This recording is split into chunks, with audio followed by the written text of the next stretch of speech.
be mae addysg drochi effeithiol yn edrych fel tybed? Wel, lle mae addysg drochi'n fwyaf effeithiol, mae'r ymarferwyr yn creu amgylchedd dysgu lle mae plant yn teimlo'n ddiogel ac yn gynyddol hyderus i roi cynnig arni. Maen nhw'n enyn diddordeb y dysgwyr yn yr iaith Gymraeg wrth siarad yr iaith yn gyson ac maen nhw'n cyflwyno geirfa a phatrymau cystrawennol newydd mewn modd systematig. Maen nhw'n rhoi pwyslais clir ar ddatblygu medrau gwrando a siarad, yna darllen ac ysgrifennu yn y drefn honno. Yn yr achosion mwyaf effeithiol, mae'r ymarferwyr yn goslefu, maen nhw'n ailadrodd, maen nhw'n ystymio'n rheolaidd. Dwi'n aml yn teimlo os rhai o'r athrawon gorau hefyd yn gwneud actorion da.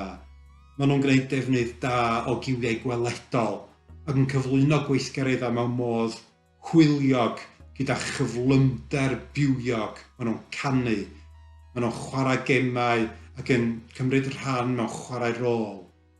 Maen nhw'n modelu iaith yn gywir eu hunain ac yn darparu digon o gyfleoedd i blant rando ac ymatab. Mae'r hen derm drilio sydd yn draddodiadol i ddelwedd mae'n debyg. Ond mae drilio iaith yn rhywbeth sydd dal i weld mewn gwirionedd a dal o ddefnydd. Ond mae'r athrawon mwyaf creadigol yn dod o hyd i ffurf gwahanol a ffurf hwyliog o gwneud.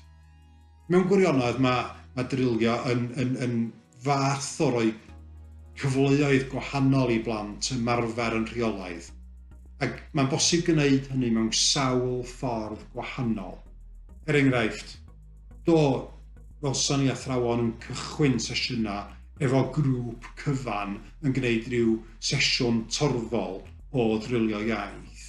Ond wedyn yn rhannu i grwpiau llai i roi cyfleoedd un i blant gwrando ag ymatab. Tra bod efallai grwpiau bach neu parau o'i ffrindiau nhw yn ymarfer yr un patryma iaith ac yr un patryma cystrawennol wrth chwarae rhyw gema bwrdd yn annibynnol.